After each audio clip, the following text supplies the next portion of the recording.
Hello friends, आज हम start करते हैं क्लास 10th का फिजिक्स पोर्शन। फिजिक्स पोर्शन में फर्स्ट चैप्टर आता है इलेक्ट्रिसिटी।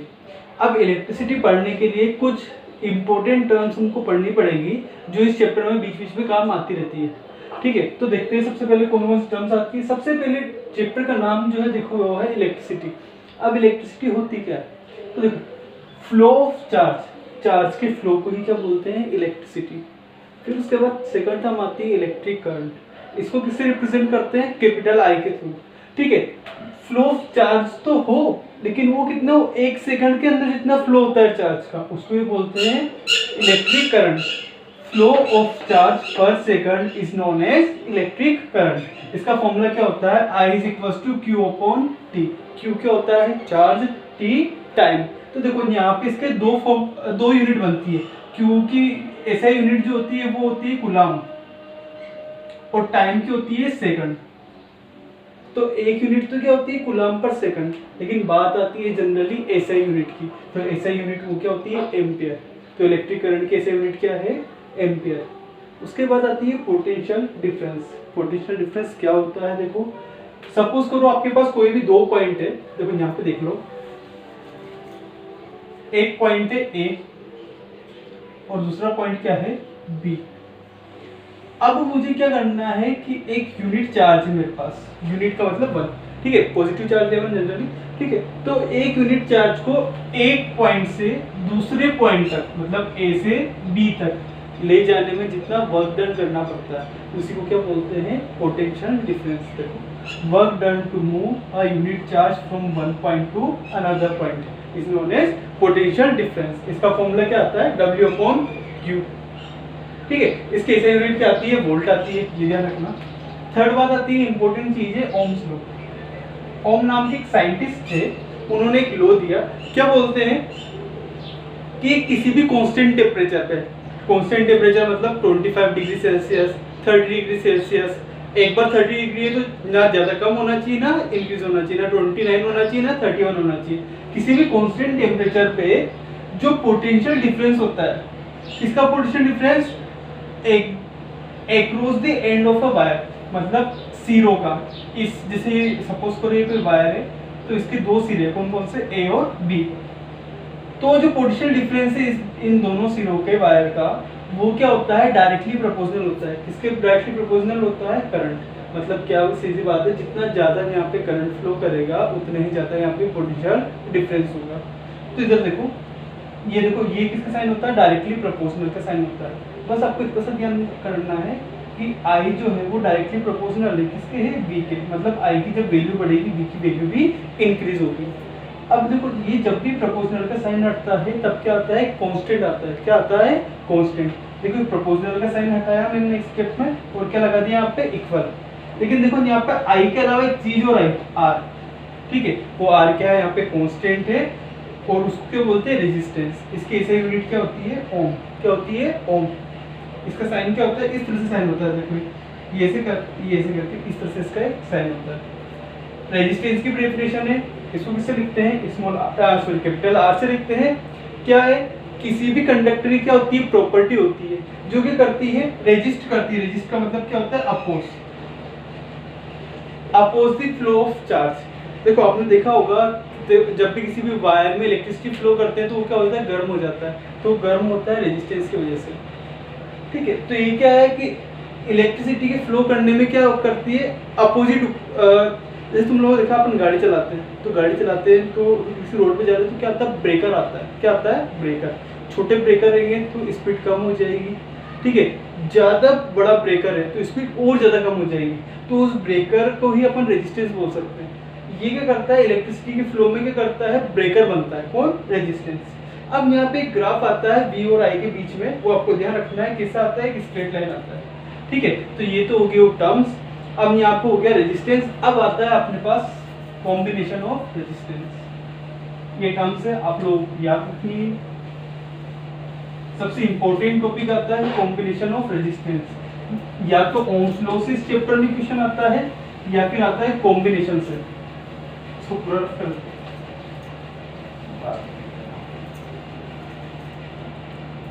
देखो नेक्स्ट हेडिंग है आप लोगों का कॉम्बिनेशन ऑफ रेजिस्टेंस।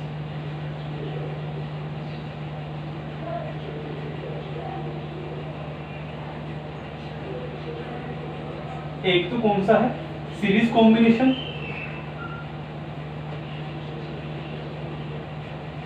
और एक है पैरेलल कॉम्बिनेशन। अच्छा, सीरीज कॉम्बिनेशन और पैरेलल कॉम्बिनेशन में आप लोगों को समझाता हूँ। दिवाली के टाइम पे, किसी भी फेस्टिवल के टाइम पे अपन क्या लगाते हैं, सीरीज वगैरह लगाते हैं, ठीक है। तो उसमें क्या हो जाता है, कभी भी एक बल्ब खराब होता है तो पूरी सीरीज खराब हो जाती है, पूरी सीरीज क्या हो जाती है, खराब हो जाती है। तो उस तरह के कॉम्बिनेशन को बोला जाता है सीरीज कॉम्बिनेशन, ठीक है। लेकिन जैसे अपने घरों में लगा हुआ है, ठीक है, जैसे क्या होता है, जैसे अपने बल्ब के जैसे अपने क्या चल रहा है, एसी चल रहा है, कूलर चल रहे हैं, पंखे चल रहे हैं, टीवी चल रही है। तो कभी ऐसा होता है कि जैसे टीवी खराब होगी तो बल्ब भी खराब हो जाता है, पंखा भी खराब हो जाता है, ऐसा नहीं होता है ना। तो इस तरह के कॉम्बिनेशन को बोला जाता है पैरेलल कॉम्बिनेशन, ठीक है। इन दोनों में डिफरेंस क्या होता है, देखो बेटा। अच्छा, जैसे रेजिस्टेंस को किससे शो करते हैं, तो रेजिस्टेंस को शो करते हैं अपन, उसका सिंबल क्या होता है, देखो ये इस तरह से उसका सिंबल होता है, ठीक है। रेजिस्टेंस को आर से लिखते हैं, उसका सिंबल ये होता है। अब सीरीज में क्या करेंगे कि एक से ज्यादा रेजिस्टेंस को क्या कर देंगे, एक ही लाइन में जोड़ देंगे। सपोज करो मेरे पास 3 रेजिस्टेंस है, R1, R2 और ये R3। इन तीनों को इसमें एक ही लाइन में जोड़ दिया, एक ही सीरीज में जोड़ दिया। तो इस तरह के कॉम्बिनेशन को क्या बोलेंगे, सीरीज कॉम्बिनेशन।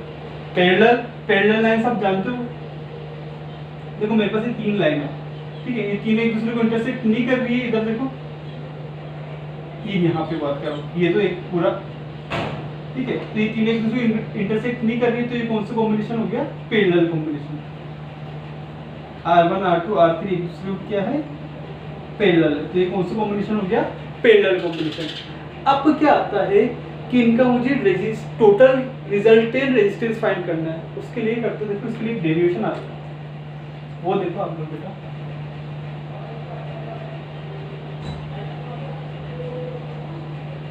देखो 7th क्लास में आप लोगों ने देखा होगा, ये किसका साइन होता है, बैटरी का साइन होता है, ठीक है। सपोज करो मेरे पास कितनी वोल्ट की बैटरी, 20 वोल्ट की बैटरी है। बड़ा वाला साइन होता है पॉजिटिव, सेल में देखा होगा आप लोगों ने, ठीक है। ये पॉजिटिव टर्मिनल, ये नेगेटिव टर्मिनल। सपोज करो यहाँ पे कितना करंट फ्लो हो रहा है, आई करंट फ्लो हो रहा है, ठीक है। ऐसे इसमें भी जोड़ देंगे, ये 20 वोल्ट की बैटरी अपन ने, इसमें भी कितना करंट फ्लो हो रहा है, आई करंट फ्लो हो रहा है।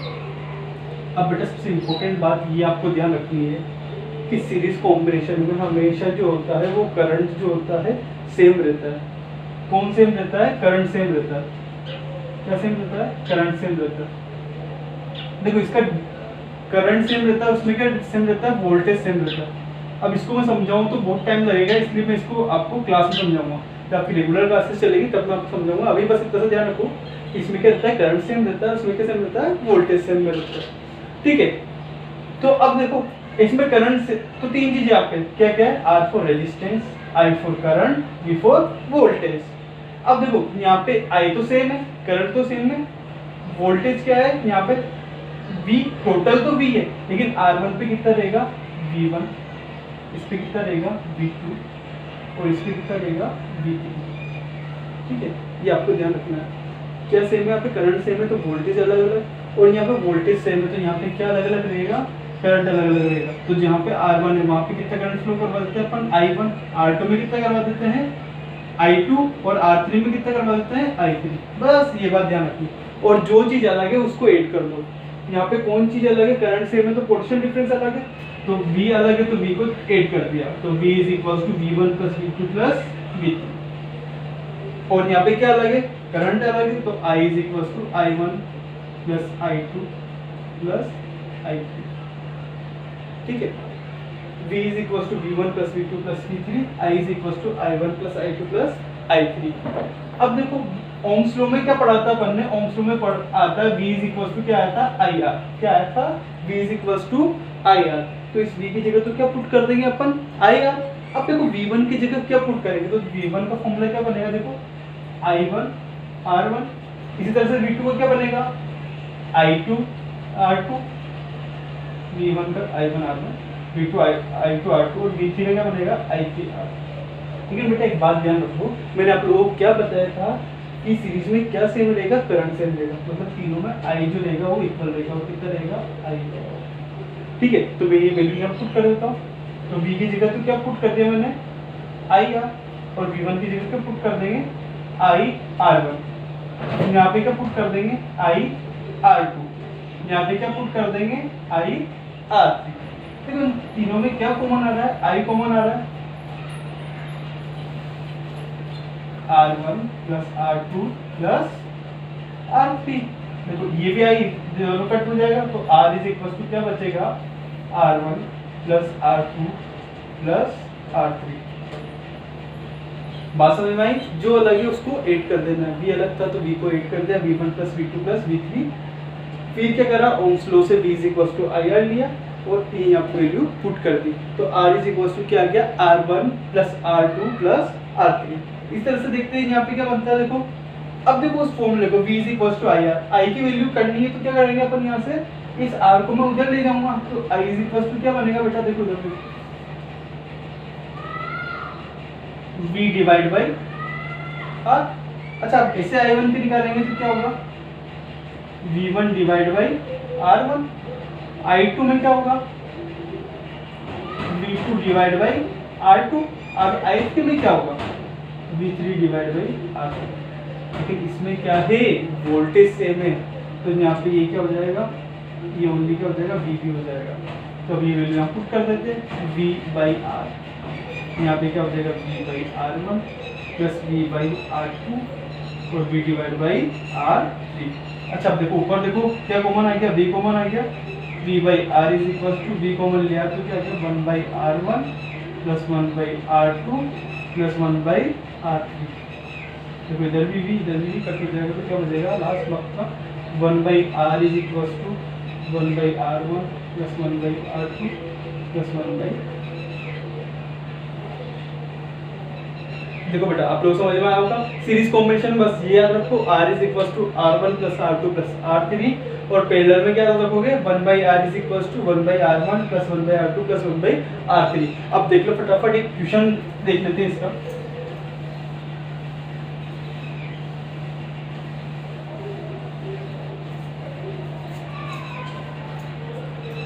देखो ये मेरे पास 3 है, इनको मैंने किस में ऐड कर दिया, ये तो सीरीज में 1 ओम 2 ओम 3 ओम। तो इसके लिए आपको फाइंड करना है, तो r इज इक्वल टू क्या होगा, r1 plus r2 plus r3। r1 कितना है यहाँ पे 1 ओम, r2 कितना है 2 ओम और r3 कितना है 3 ओम। तो r is equal to total क्या करना है, 8 कर दो, 1 प्लस 2 प्लस 3, टोटल कितना आ गया 6 ओम, जो कि आपका आंसर। बिल्कुल इजी है। इसलिए यहाँ पे क्या है, इसी क्वेश्चन को मैं पैरेलल में बना देता हूँ।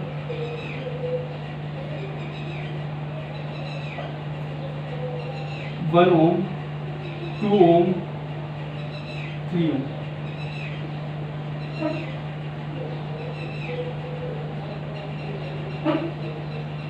तो अब यहाँ पे क्या फॉर्मूला पुट करेंगे, 1 by r is equal to 1 by r1 plus 1 by r2 plus 1 by r3।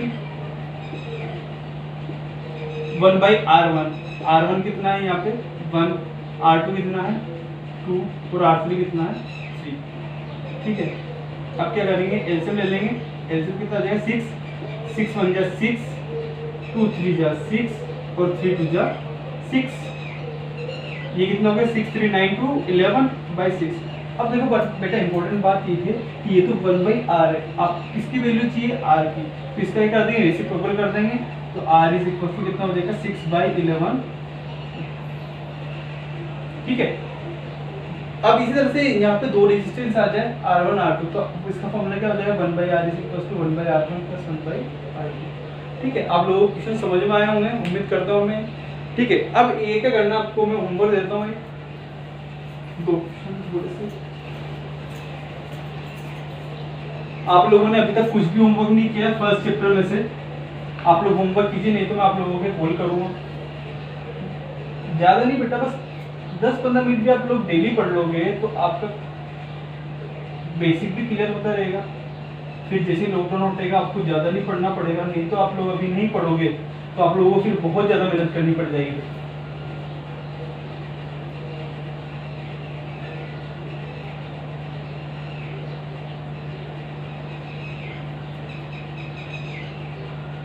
ये 2 क्वेश्चन सीरीज के, 2 क्वेश्चन में पैरेलल के दे देता हूँ।